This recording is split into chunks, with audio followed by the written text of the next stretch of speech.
দীর্ঘ 8 দিনের প্রচেষ্টায় আমি এই চুলাটি তৈরি করতে পেরেছি। তাই ভিডিওটি শেষ পর্যন্ত দেখার অনুরোধ রইল। প্রথমে মাটির উপরে একটি ফুল এঁকে তার মাঝখানে একটি রঙের কৌটো বসিয়ে নিলাম। তারপরে আঁকা ফুলের উপরে আমি চারপাশ থেকে মাটি দিয়ে দেব।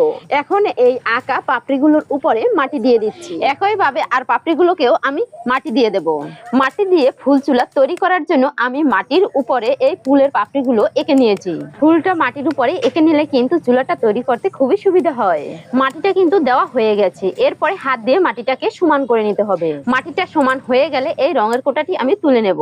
চুলাটির আরেক সাইডে আরেকটি ফুল চুলা তৈরি করার জন্য আবার আমি এখানে রঙের কৌটো বসিয়ে তার পাশ থেকে আমি মাটি দিয়ে দিলাম। আমি একইভাবে কিন্তু আরো দুটি ফুল তৈরি করে নেব।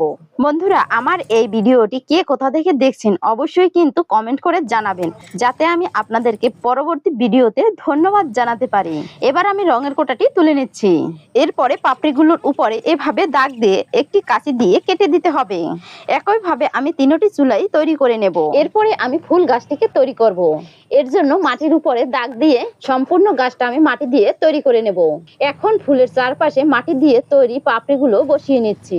এরপরে এই মাটির চুলায় রান্না করার জন্য 3টি স্ট্যান্ড বসিয়ে নিলাম। দীর্ঘদিন প্রচেষ্টার ফলে আমি এই চুলাটি তৈরি করেছি, তাই এই ফুল ভিডিওটি দেখার আপনাদের অনুরোধ রইল। এরকম নিত্য নতুন ভিডিও পেতে ভিডিওটি একটি শেয়ার দিয়ে দিন। সবাইকে ধন্যবাদ।